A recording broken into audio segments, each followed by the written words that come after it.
Okay, so I think if anyone does not have a question, or I think you can ask a question later.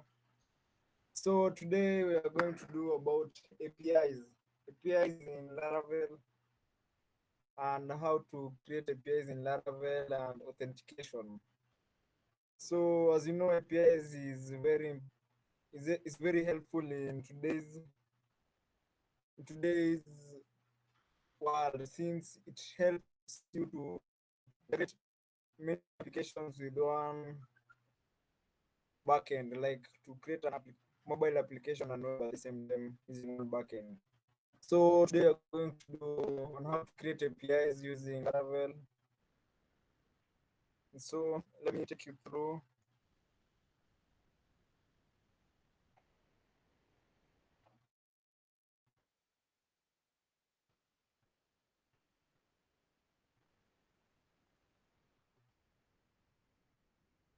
And also, if someone can record the meeting, I think you can tell me, since I'm unable to record today's meeting. If someone is able to record, you can tell me in the chat so that I know that you're recording, and we'll catch up later.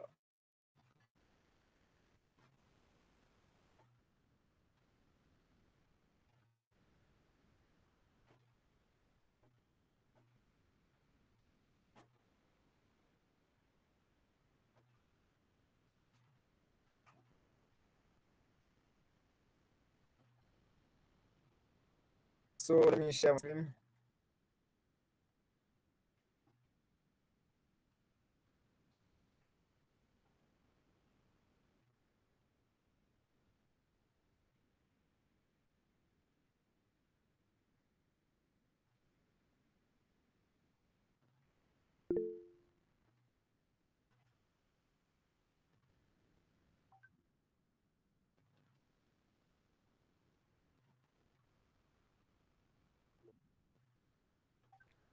Okay, I think let's first do APIs, then I think I'll do a short recap on basic integration later. Okay, I'll check on that.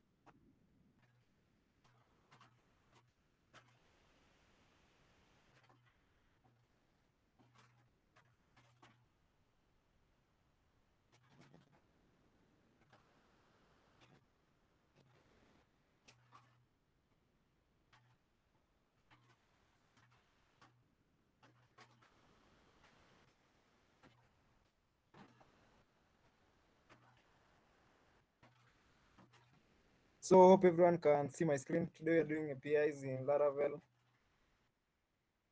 So for me, I'll be using Breeze to scan follow my application for me to be able to start working on APIs. So first, you need to install Breeze as a package itself, as a development package.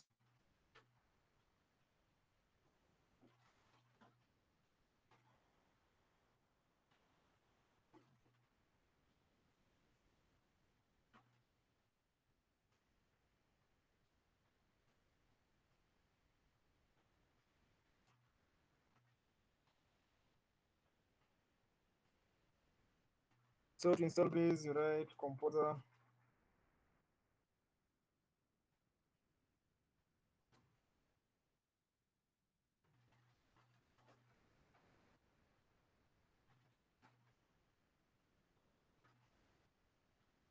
Laravel Breeze as a development dependency.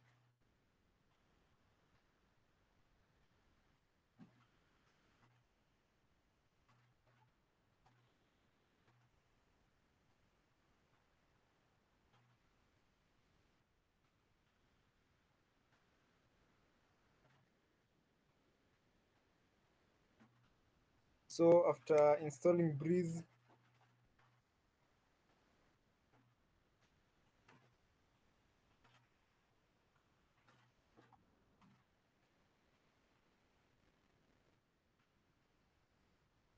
let's wait as it install Breeze.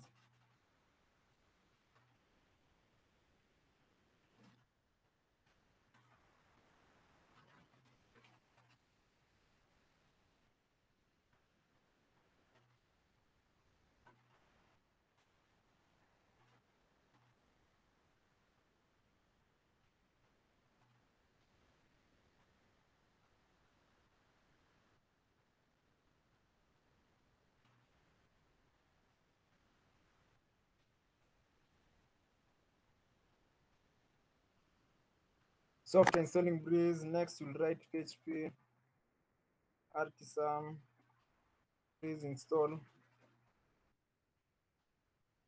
So when you run PHP artisan Breeze install,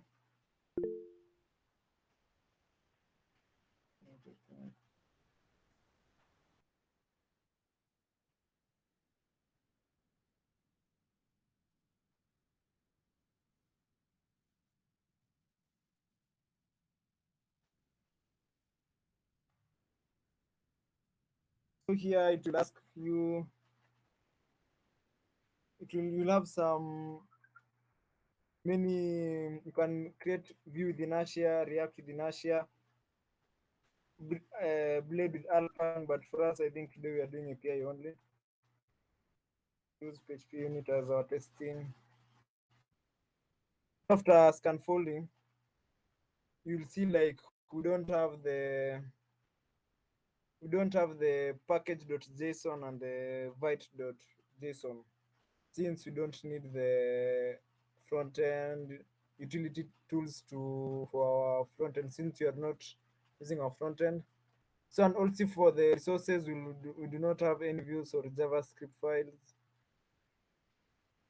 Yeah, I think it's only that one. So when dealing with APIs, there is some configuration which Breeze does for us by default. So when you come for the .env file, first, if you are creating let's say a Vue application or a React application, you'll have to put your front end URL here on the .env file, that the cause policy to for the cause policy to apply on our application. Also, there's for us we'll be using the sanctum authentication method by default. So for the sanctum, when you come to the config.php in sanctum.php, as you can see here, it's stateful, and then the front end URL is the localhost port 3000. The middleware, we have the cookies and the CRSF token. Also, here in the cause policy, we allow origins only from the front-end URL and localhost 3000. We also support credentials. So for API routes, by default, will be in the api.php. Hello, sorry to interrupt. Could you kindly zoom in? I'm struggling to see the screen. Yes. Or could you zoom in? You're struggling to see the details on the screen. Okay, let me zoom in.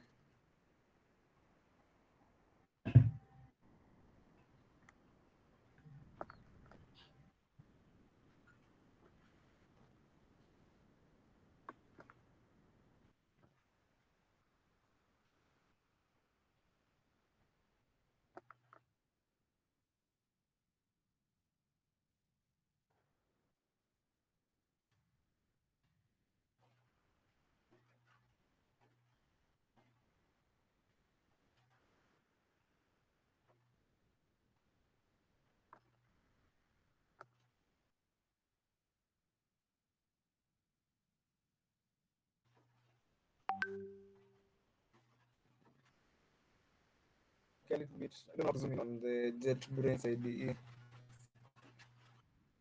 and implement that in your own application. So we cover also.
Right now it's okay, or it's still small.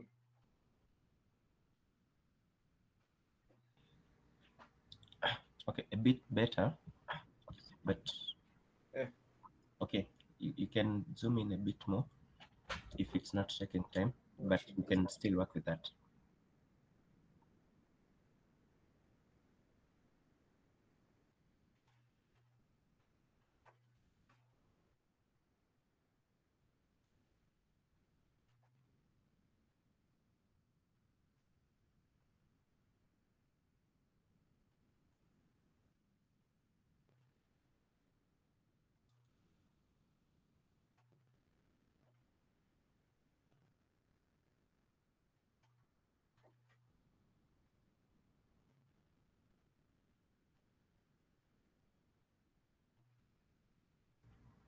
Yeah, that's fine now. Okay. It's okay this way. Okay, so as I was saying, so the API should configure the course policy here in the allowed origins in the course.php under the config file. Here in the course.php, you enter your allowed frontend URL. Yeah, I think it's that also for the authentication.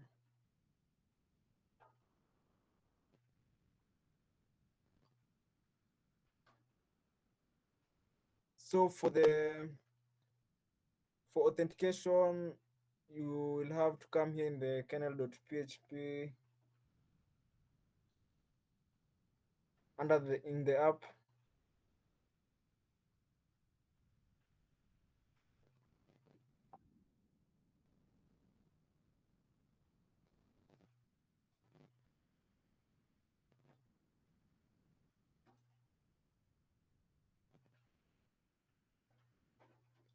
In the HTTP and in the kernel.php, you will add here your under the API. You'll ensure front ends are stateful from the sanctum package and throttle request. So after that configuration, you set up your database. So for me, let me use SQLite.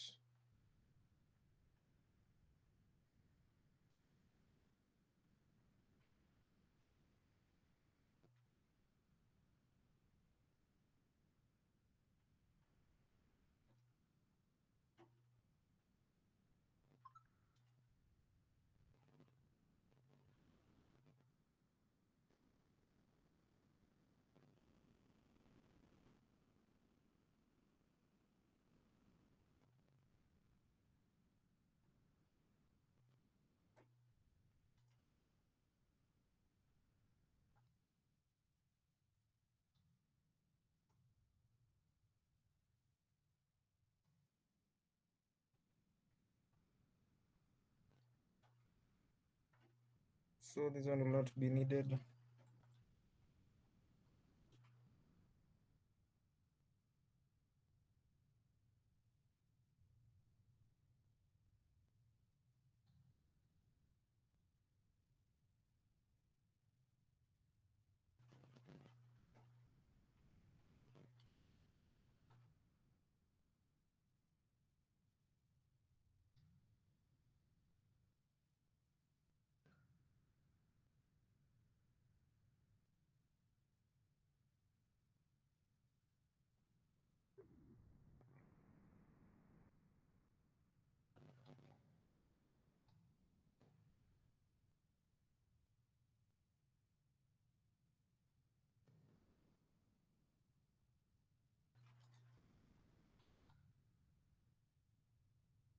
So after that, you migrate.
So after migrating, so for us, we'll just use the model user.php.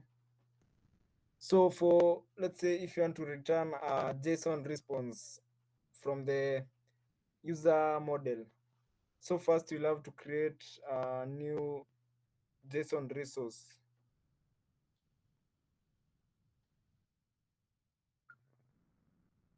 .php, that's so,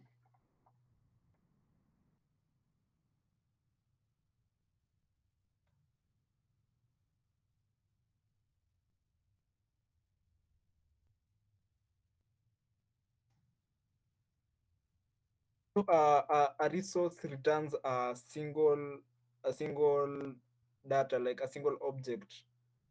So like if you're returning one user, you'll use a resource, but if you're returning many users, you'll use a collection.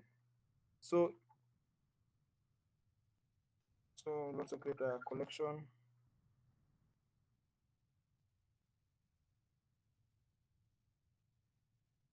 So after creating the resource, you'll find it under the HTTP resources.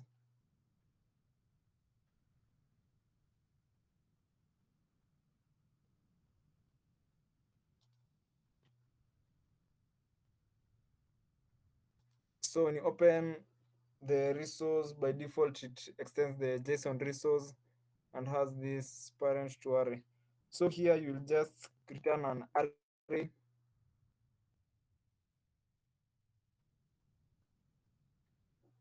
So a user has an ID.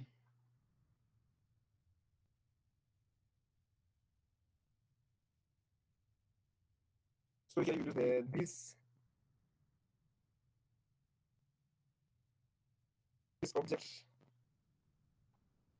and here you'll map it to the ID, the name. You map it to the name,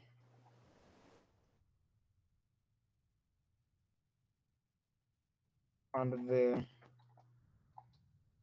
email.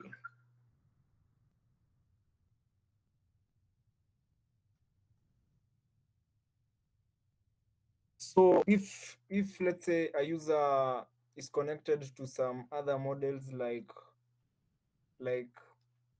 payments or other, if users has relationship with other models, so you can just include that model.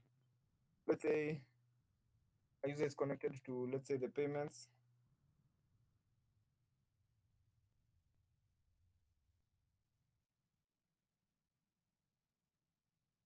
So here, let's say you've created the, just create.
So let's say a user is connected to a certain invoice. So here in the, if you want to add the invoice while you are pulling out the user, you can just add here new invoice resource. If it's a invoice collection, you can add invoice collection. If it's many to many, if a user has many invoices, you can use the invoice collection. If a user has one invoice, you can just use the resource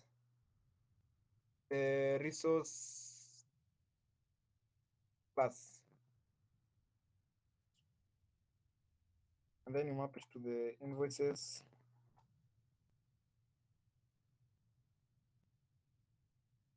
That one is, you can map it to, that one will return a data which has relationships in it. So in the user collection, so here you'll have to map you look through the data returned by the model. So this one will just, is a static class under the resource collection called collection. Then you map it,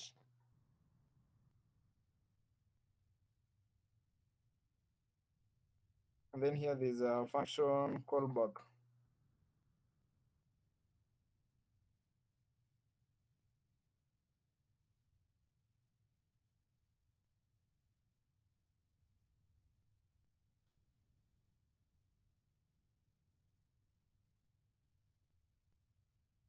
So here also you can just return an array,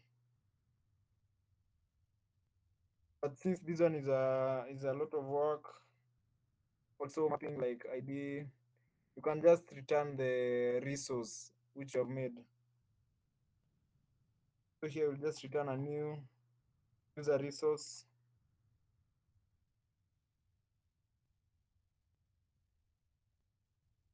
Then here we just map the user.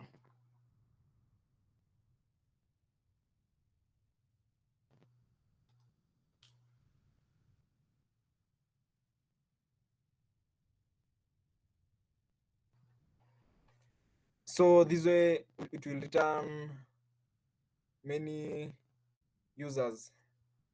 So you can try it out.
So let me see the database with some users.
So I think our database has been seeded.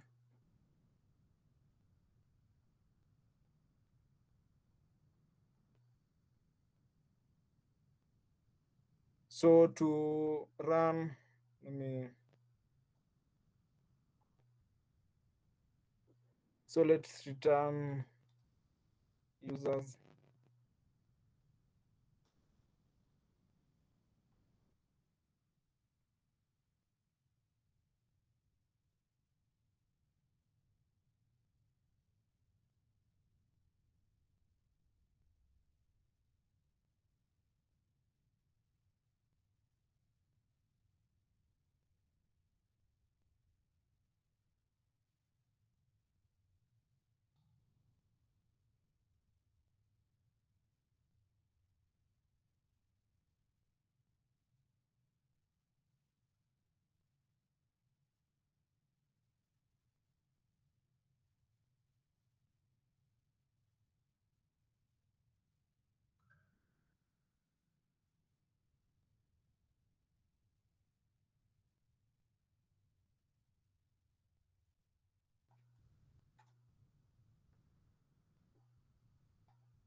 So let's run our server and see.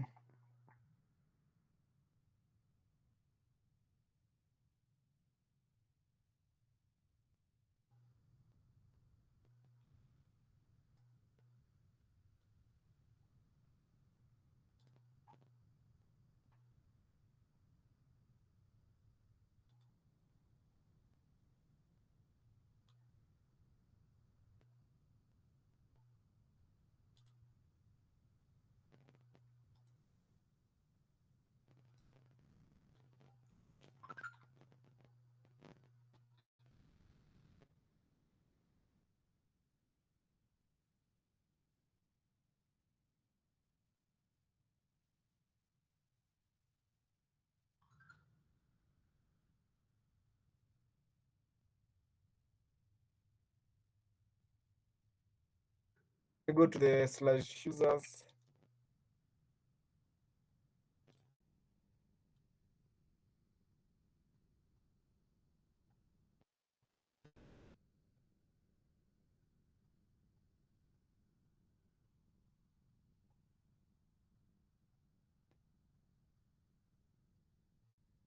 Oh, we did not import the user collection.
So let me retry again.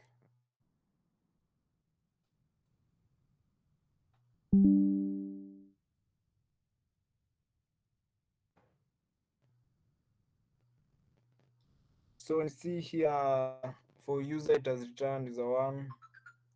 It has returned one user. Let me retry for the collection.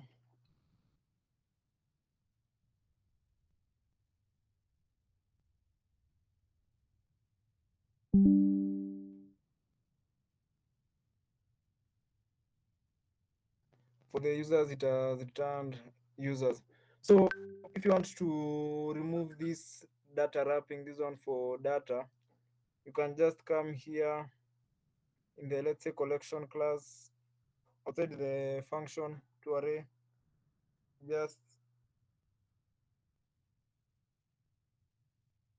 there's a static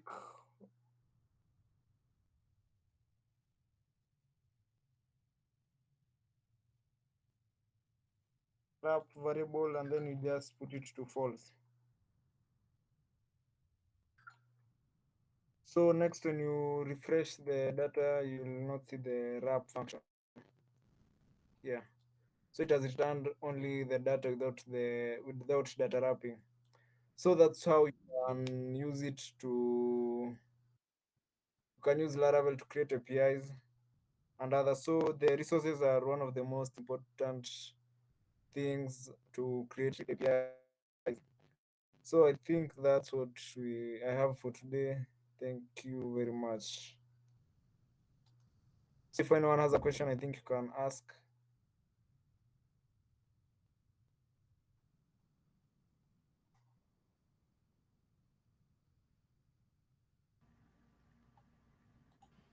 Yeah, I have a question. What exactly was today's session objective? It was learning on how to create APIs and also just a brief, a brief, a recap on M-Pesa integration. Oh, okay, because this is my first session with you guys, so I wasn't in the previous sessions discussing about M-Pesa integration, and I was curious to know how it works. So yeah, thanks. Okay. Anyone who has a question?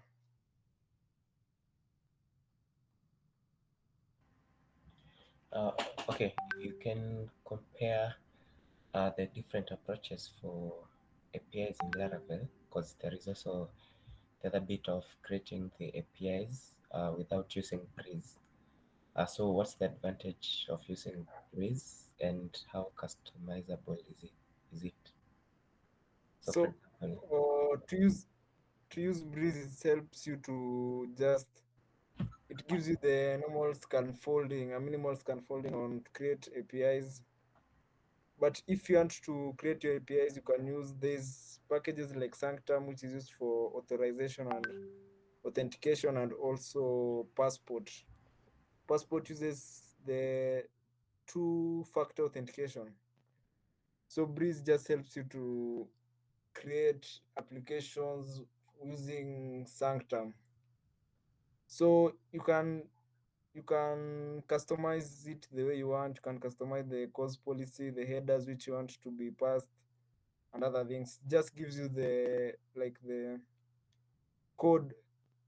It transfolds your application to make it an API server, something like that. Hope I've answered your question. yes, a follow-up. So suppose I'm doing some payment integration, which I want to have an API. So the way I would approach Breeze, so would it be the normal method? Okay, the normal way of creating controllers and then pointing, okay, having functions inside, and then doing all that, and then I return my responses as JSON responses, or would the approach be different with Breeze? No, no, actually, it's the same. It's the same. Nothing changes about the controller, the routes. It's all the same. It's just that Breeze just helps you to start faster in creating the APIs. Also, the inertia applications, the livewire applications. It helps you. It reduces the configurations. It makes your configurations more easier than from scratch. That's why Breeze is a development dependency.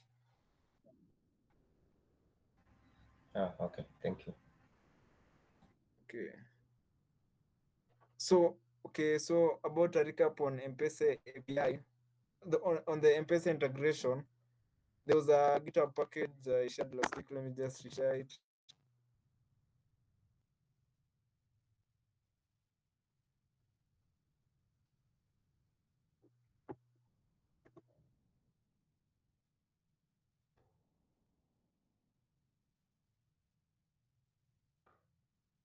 So on the M-Pesa integration, it's all about the working with the APIs of M-Pesa. And okay, I'll share my screen in a bit.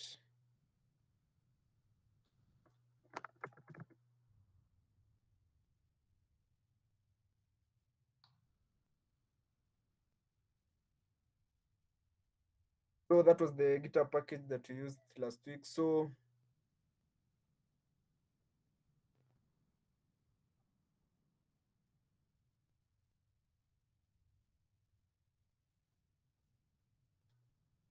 okay, let me share my screen. I'll take you first.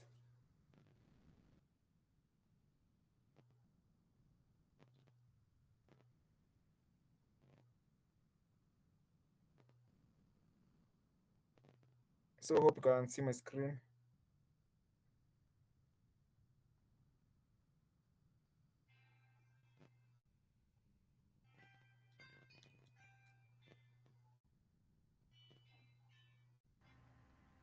Yeah, I can see it.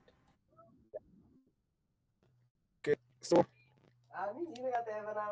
M-Pesa APIs, there is first, when using M-Pesa API, you need to hit the authorization endpoint so that you can be authorized to use the M-Pesa API. So after hitting the endpoint, it will return a token. So after returning the token, let me log in.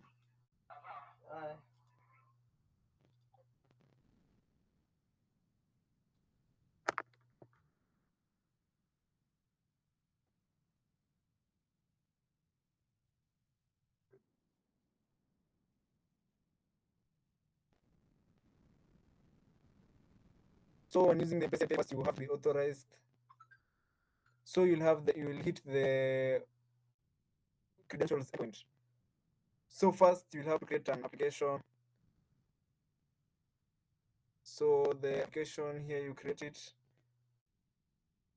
As you can see, you created many applications. So if you want to use the Lipa and M-Pesa API, you just use the sandbox, the Lipa and M-Pesa sandbox, and for customer to business to customer, you use the M-Pesa sandbox. But for the Lipa and M-Pesa, you just use the Lipa and M-Pesa sandbox.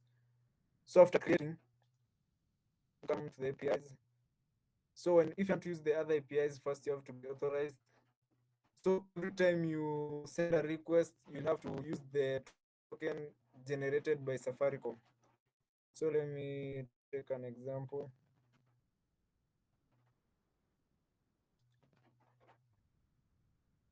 So when you hit that endpoint, a token will be returned. This on this basic access token. It will be returned and it expires after 1 hour. So if the token, the authorization is the consumer key and consumer secret. You encode it in base 64. So the consumer key and consumer secret are found in the my apps. You can see here the consumer key and the consumer secret. So after that, if you want to send an ST push to the customer, you'll use the Lipa and M-Pesa Express, which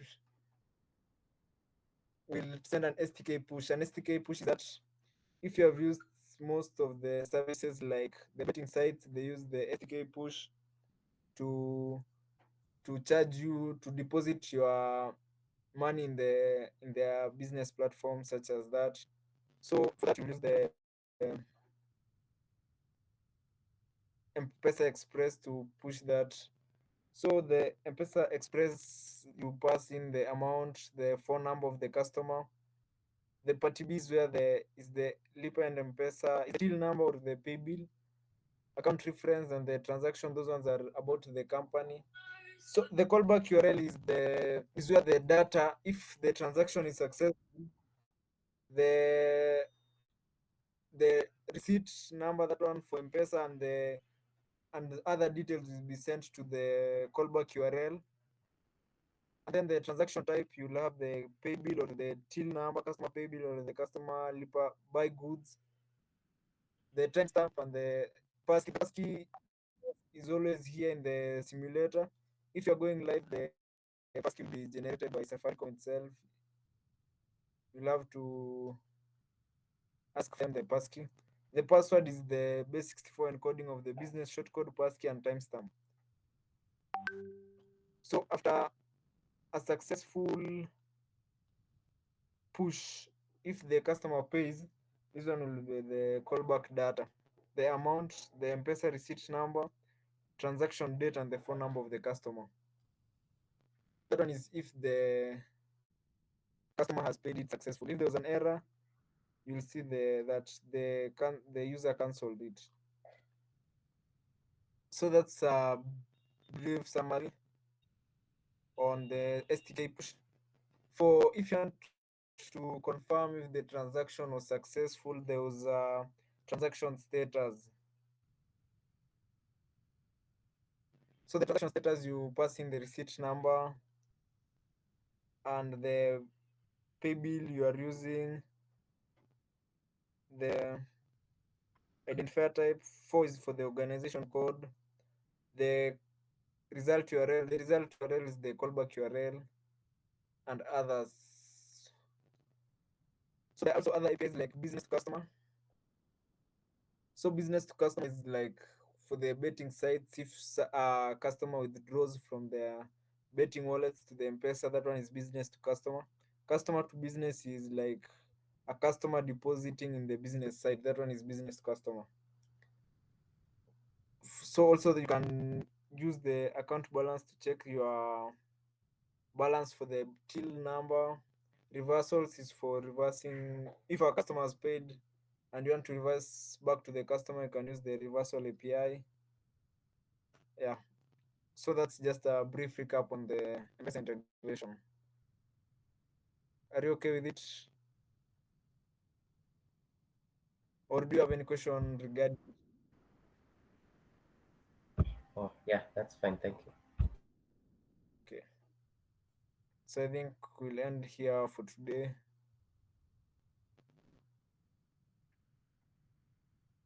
So thanks for attending. Yeah, thank you.